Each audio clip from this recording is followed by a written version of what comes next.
오늘 우리에게 주신 하나님의 말씀 레위기 19장 35절에서 36절의 말씀입니다.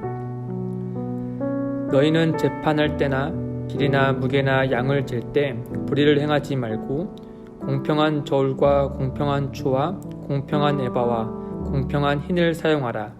나는 너희를 인도하여 애굽 땅에서 나오게 한 너희의 하나님 여호와이니라. 아멘. 우리나라의 최근 사회적 키워드 중 하나는 공정이라고 말할 수 있을 겁니다. 기업들마다 소위 블라인드 채용을 내세워 기업의 공정이란 이미지를 씌우곤 하고 있죠.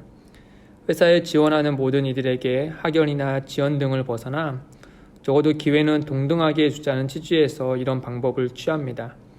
기업뿐 아니라 정치, 문화, 사회 분야에서 공정이란 키워드를 많이들 사용하고 있죠.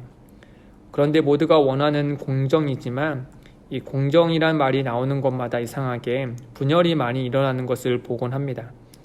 그도 그럴 것이 공정을 말하는 사람들의 전제가 서로 다르기 때문이겠죠.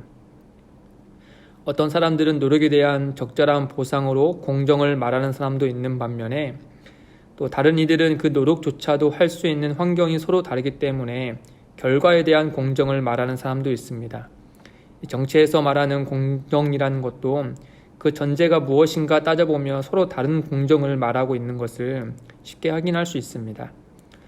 그런 점에서 세상 속에서 살아가는 그리스도인들이 가져야 할 공정은 어떠해야 하는가? 다시 말해서 그리스도인들이 가져야 할 공정에 대한 전제는 무엇인가 할 때 오늘 본문의 말씀은 나는 너희를 인도하여 애굽 땅에서 나오게 한 너희의 하나님이 여호와이니라 라고 그 답을 해줍니다.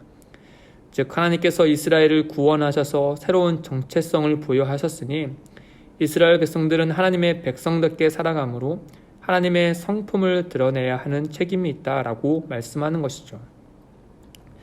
이런 맥락에서 오늘 말씀을 다시 보시면 너희는 재판할 때 길이나 무게나 양을 잴 때 불의를 행하지 말고 공평한 저울과 공평한 추와 공평한 에바와 공평한 흰을 사용하라. 나는 너희를 인도하여 애굽 땅에서 나오게 한 너희의 하나님 여호와이니라.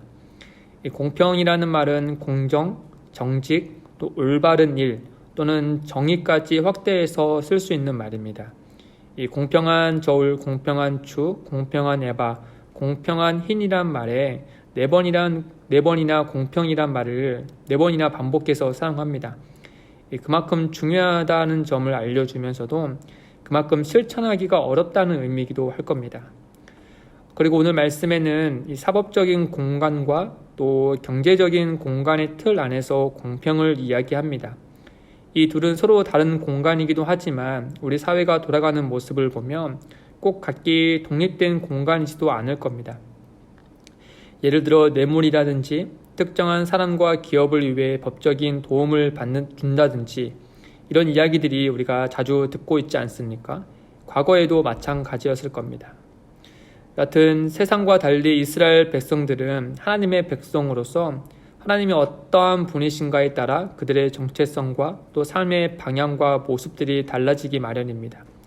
그렇다면 오늘 말씀 속에서 이스라엘 백성들이 이 사법적인 공간과 경제적인 공간에서 어떻게 공정하고 또 공평해야 하는가를 할 때 하나님이 어떠한 분이신가를 아는 것이 우선 돼야 되는 것이죠.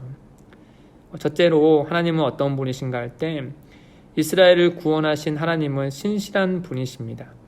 즉 거짓이 없으시고 성실하시며 약속하시고 말씀하신 바를 반드시 성취하시는 분이시죠. 광야에서 이 말씀을 듣는 이스라엘 백성들에게 있어서 하나님께서 그들을 구원하시는 근본적인 이유는 그들의 조상 아브라함과 맺으신 언약 때문입니다. 하나님은 400년 전 아브라함을 택하시고 그와 맺으신 언약을 잊지 않으시고 기억하셔서 언약대로 그들을 구원해 주셨습니다. 이처럼 하나님은 절대적으로 또 유일하게 믿음직한 분이시죠. 그러니 신실하신 하나님의 백성들은 법정이나 시장에서 이웃을 속이는 짓을 해서는 안 됩니다. 법정에서 재판관은 누구에게나 공정한 잣대를 대어 판단해야지 사리사욕의 눈이 멀어 누구에게는 좋은 판단을 내리고 또 다른 누구에게는 불리한 판단을 내려서는 안 됩니다. 시장에서도 거래하는 이들도 마찬가지겠죠. 잘 아는 사람에게는 정확한 금액이나 더 싼 값을 제시하는 반면 잘 알지 못하는 사람에게는 소위 덤터기를 씌워서는 안 됩니다. 항상 한결같은 기준으로 이웃을 대하는 것이 곧 신실하신 하나님의 백성다움입니다. 잠언 20장 23절에 한결같이 아는 저울추는 여호와께서 미워하시는 것이요 속이는 저울은 좋지 못한 것이니라 라고 말씀합니다. 신실하신 하나님의 백성들은 이웃에게 성실하고 공평해야 합니다. 둘째로 공평해야 하는 이유는 하나님은 너그러우시고 관대하신 분이기 때문입니다. 하나님은 열장을 통해 놀라운 기적을 보이시며 이스라엘 백성들을 구원해 주셨습니다. 그러나 이스라엘 백성들은 매번 하나님께 불평과 불만, 원망 등을 했죠. 그럴 때마다 하나님은 그들이 요구하는 것보다 훨씬 더 많은 것들을 베풀어 주셨습니다. 배가 불러서 더 이상 먹을 수 없을 정도로 메추라기 고기를 주기도 하셨고 40년 광야 생활 동안 의복이 해지지 않도록 또 발이 부르트지도 않게 해주셨습니다.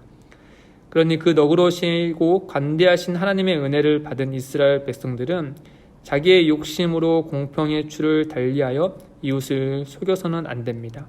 오히려 더 너그럽게 대해야 하는 것이죠. 마지막으로 하나님은 불공정하고 불공평한 일을 행하는 이들을 가증하게 여기시는 분이십니다.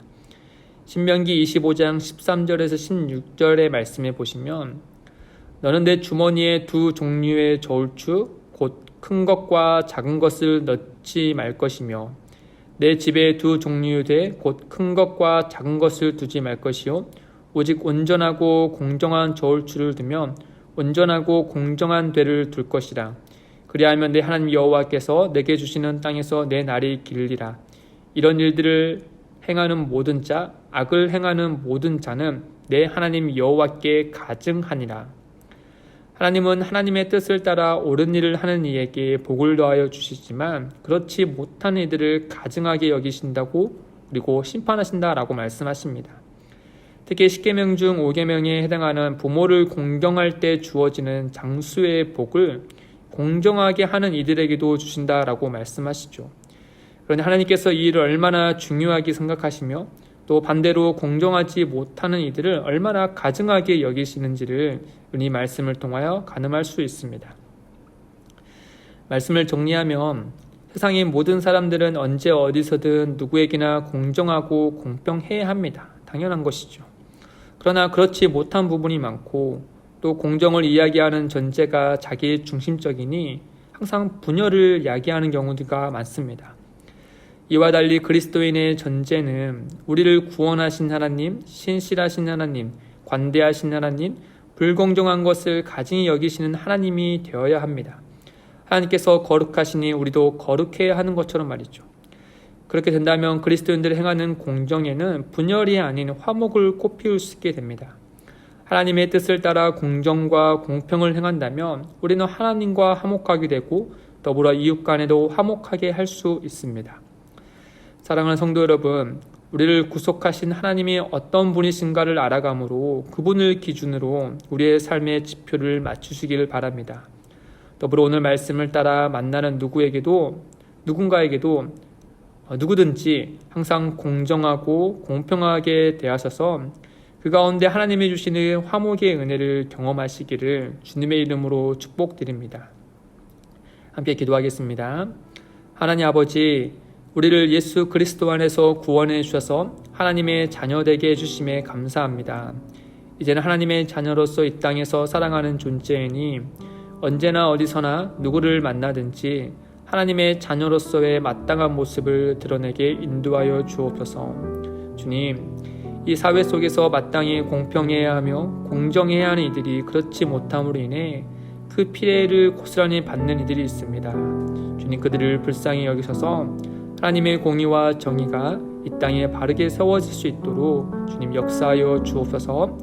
예수님의 이름으로 기도드립니다. 아멘. 오늘도 두 가지의 기도 제목을 두고 함께 기도하겠습니다.